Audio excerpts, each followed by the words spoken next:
is my decree. I call the shots. I'm in control, it's just me. I won't be owned, manipulated or contained. I pave my own way, my destiny unchained. I do what I want, no one's gonna hold me down. Except for you, boy, you turn my world around. You break me free from my self-imposed walls. With you I surrender my heart in thralls. I'm unbreakable, fierce and invincible. A force that can't be tamed, I'm unstoppable. I'll rise above, conquer everything inside. Hey man, watch me shine, I'm taking flight.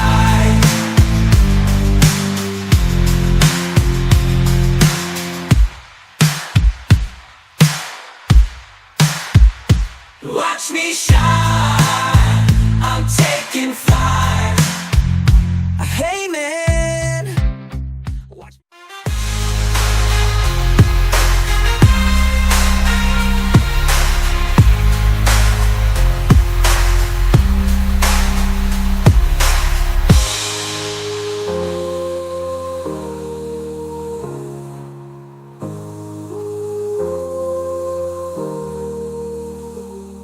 Hey man, listen up, this is my decree. I call the shots, I'm in control, it's just me. I won't be owned, manipulated or contained. I pave my own way, my destiny unchained. I do what I want, no one's gonna hold me down. Except for you, boy, you turn my world around. You break me free from my self-imposed walls. With you I surrender my heart and thralls. I'm unbreakable, fierce and invincible. A force that can't be tamed, I'm unstoppable. I'll rise above, conquer everything inside. Hey, hey, watch me shine, I'm taking flight.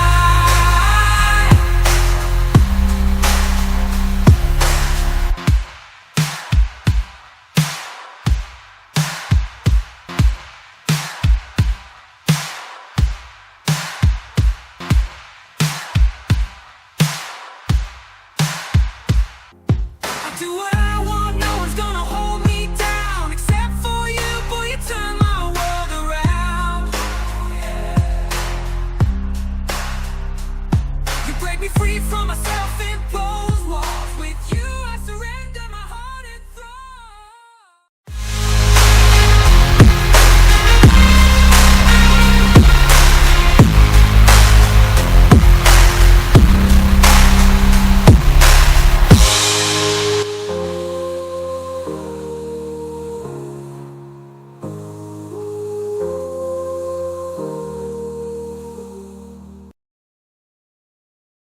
Night Rider up to Truckee.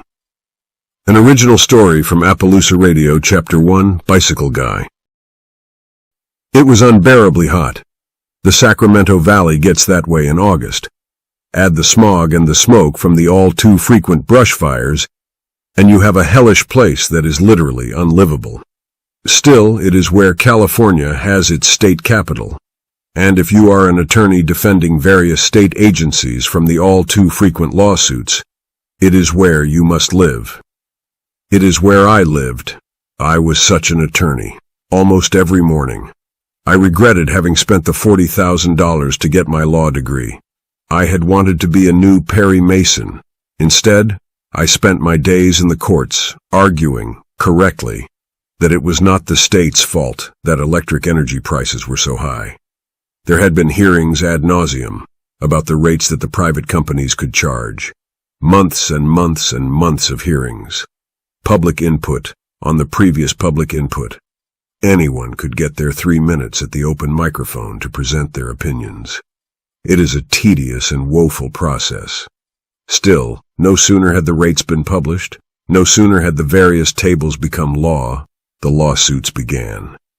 Not just one or two or even three. No, hundreds of lawsuits. Most often it was the same groups, filing over and over, just changing the name of the plaintiffs on the filing papers. It was a game they played. They knew that they would lose 98% of the cases.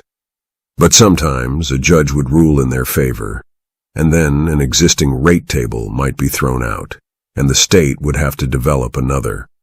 That's what they wanted.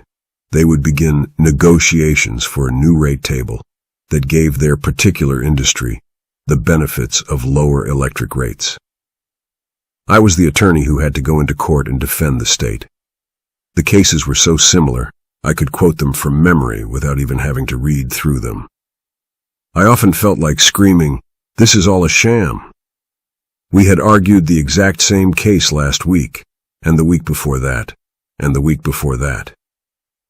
The state's processes for setting electric rates are procedurally biased.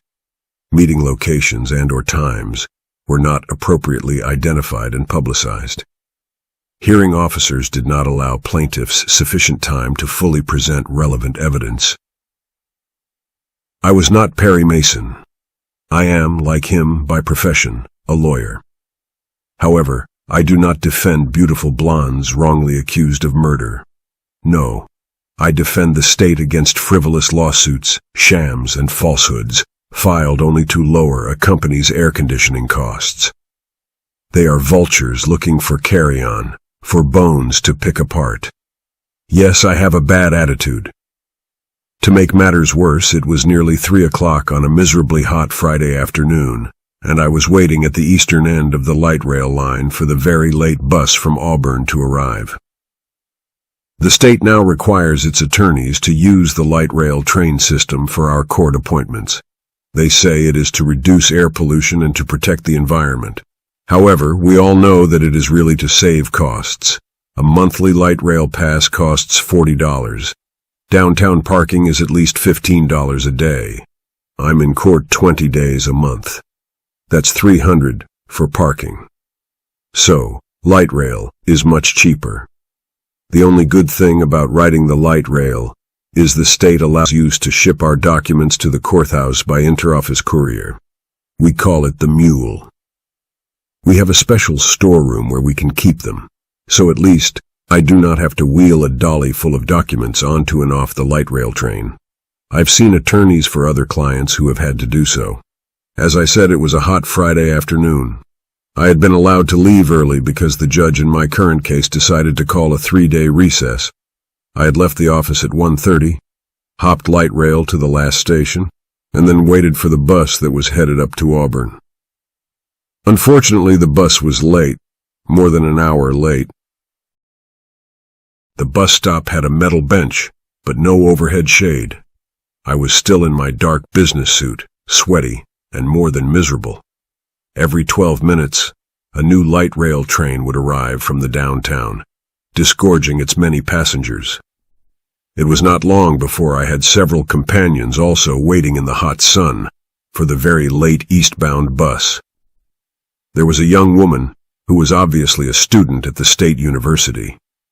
Unlike those of us now working for a living, she could wear shorts and flip-flop sandals. There was a middle-aged woman wearing medical scrubs. I assumed that she either worked in a hospital or in a doctor's office. She was obviously distressed because the bus was so late. Probably has to pick up some kids at daycare, I surmised. Then, there was a heavy-set male commuter wearing a dark blue Hawaiian shirt. I soon learned that he had appointed himself as the official spokesperson for the bus company. Probably caught in heavy traffic because of some kind of accident, he mused. The bus can't fly, you know. Always gets pretty gnarly up at the merge. Bus just stuck in traffic. Not the driver's fault. Thank you, Mr. Hawaiian Shirt. Glad that you can fully explain what you don't know, I thought. None of us know anything. All we know is that the bus is late and we're really hot. I had been waiting in the hot August sun for over an hour when the 3:12 train arrived, and its passengers spilled out. One of the last to emerge was Bicycle Guy. That's what I called him. It would only be much later that I would know his name. Bicycle Guy pulled his bike, 3 knapsacks, and his guitar off the train and began to amble toward us. He was smoking a cigar. His aroma reached us before he did. When he came to the only tree in the otherwise desolate transportation hub, he leaned his bike against it, dumped his knapsacks on the ground, and then gently placed his guitar within the slim patch of the tree's shade. With his guitar carefully placed, he turned to those of us who were impatiently waiting and asked, "Is this where the bus from Auburn comes?" Mr. Hawaiian Shirt moved over to next to him and began his self-appointed role as the welcoming committee. The Placer bus usually leaves at 5 minutes past the hour, but today things seem late. We'll probably have to wait for the next one. Bicycle Guy takes a puff on his cigar and amplifies on Hawaiian Shirt's unofficial welcome. "Well, you know what we'll do if the bus doesn't come?" Hawaiian Shirt looked puzzled. No one else was supposed to have such privileged information. "No." "What?" Bicycle Guy is clearly enjoying the shift in power. It had happened so effortlessly. He drew deeply on his cigar and grins. "We'll wait." Hawaiian Shirt was really perspiring in the late afternoon heat. "Yeah, we'll wait." I am not happy about the delay. Not that I had anything special planned. I just wanted to be home. I looked more closely at the Bicycle Guy. He was tall with a paunch, sported a very weather-beaten tan, and was wearing clothes much too warm for the last Friday in August. His baseball-style hat advertised a paving contractor that I had never heard of. His beard and hair hadn't been cut in weeks. Still, underneath the scruff, I recognized what was clearly a handsome man, a man who naturally brought attention to himself. It was apparent that Bicycle Guy liked to talk, and none of us could go anywhere. He addressed Mr. Hawaiian Shirt, but it was clear that he was performing for all of us. I made sure that my wallet was deep in my front inside pocket, making it all the more difficult to pull out. Bicycle Guy began. "I'm riding up to Truckee. Some of my old friends are performing in a club up there. I'm hoping to do some riffs with them." Mr. Hawaiian Shirt was back in control. He had information that the Bicycle Guy did not. "There's no way that you can ride your bike up to Truckee. It is over 7,000 feet and the only road in Interstate 80. No bicycles allowed." Bicycle Guy draws deeply on his cigar.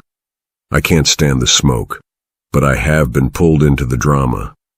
In May, I rode over the Rocky Mountains, all the way from Boulder, Colorado to Salt Lake City. I did it in just 4 days. Once I get started, I just keep going." Mr. Hawaiian Shirt was not impressed. "There is only one way up to Truckee, on the freeway. Lots of trucks, semis." Bicycle Guy draws another lungful of tobacco smoke. "There is another road. The old road goes alongside the freeway. I took it down last spring. Only had to ride on the freeway for a few miles. They had all those orange barrels set up for construction. I just rode over there." Mr. Hawaiian Shirt cannot let anyone else win the debate, even if there really was no debate. "Well, you should know that they raised the fare. It now costs $1.25 each way for the trip up to Auburn." Bicycle Guy smiles. "Well, worth the money. A whole lot easier than riding." Everyone stood around, more or less silently, for another 20 minutes until our very late bus finally arrived. Bicycle Guy loaded his bike onto the front rack, put his fare into the fare box, and grabbed a seat in the middle of the bus. As the driver roared away, attempting to make up for lost time by not stopping at stop signs or red lights, Bicycle Guy and Mr. Hawaiian Shirt continued their conversation. Bicycle Guy shares. "I'm going to ride all night. I think I'll be in Truckee about dawn, maybe a little later." Mr. Hawaiian Shirt is incredulous. "You're going to ride at night? Maybe you should camp out until it gets light." "I like riding at night. It really focuses my energy. When I rode over the Rockies last spring, I did an overnighter. Better to keep going. Don't ever stop." Mr. Hawaiian Shirt is clearly irritated, just trying to be helpful. Do whatever you are going to do. Smiling knowingly, Bicycle Guy speaks with quiet determination. I always do only what I want to. The conversation ended altogether when Mr. Hawaiian Shirt got off the bus at the mall. I stayed on for 2 more stops. As I disembarked, I found myself mumbling about the inept bus system. Later, during the evening at my own house, the Bicycle Guy's words stayed with me. I always do only what I want. I always do only what I want. Nice idea, but won't work in reality. Most of us never do only what we want.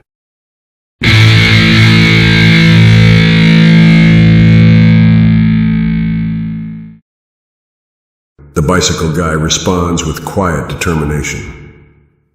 I always do only what I want to. It had been a miserable afternoon waiting in the heat for a bus that came almost 2 hours late.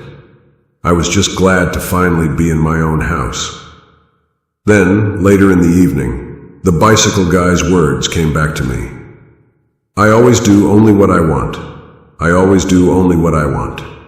Nice idea, but won't work in reality. Most of us never get to do only what we want. But I do. His voice replied as if it were a voice from the dead.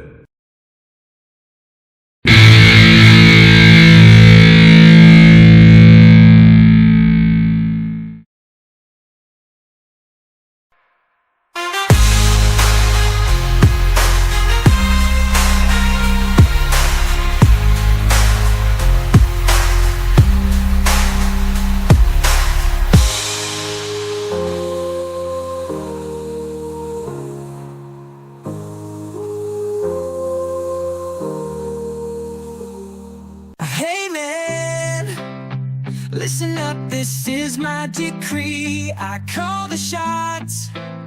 I'm in control, it's just me. I won't be owned, manipulated or contained. I pave my own way, my destiny unchained. I do what I want, no one's gonna hold me down. Except for you, boy, you turn my world around. You break me free from my self-imposed walls. With you I surrender my heart in thralls. I'm unbreakable, fierce and invincible.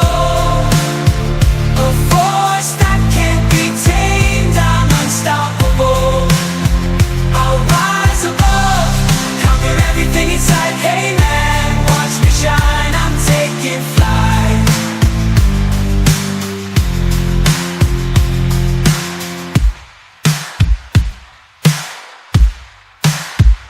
Watch me shine, I'm taking flight. Hey man, watch.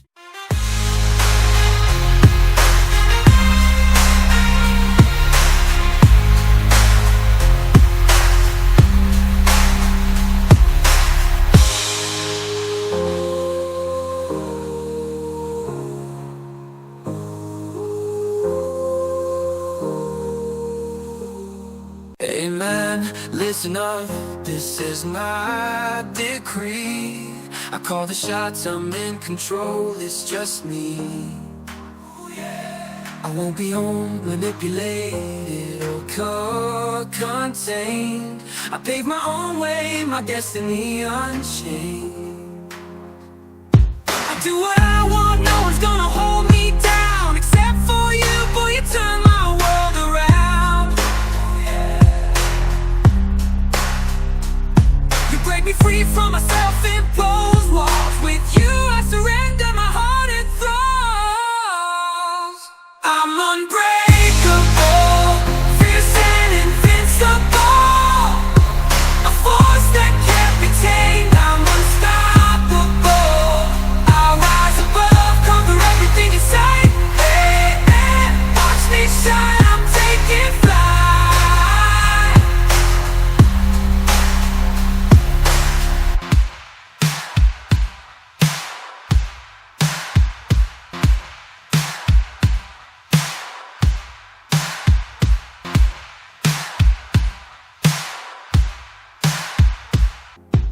Do what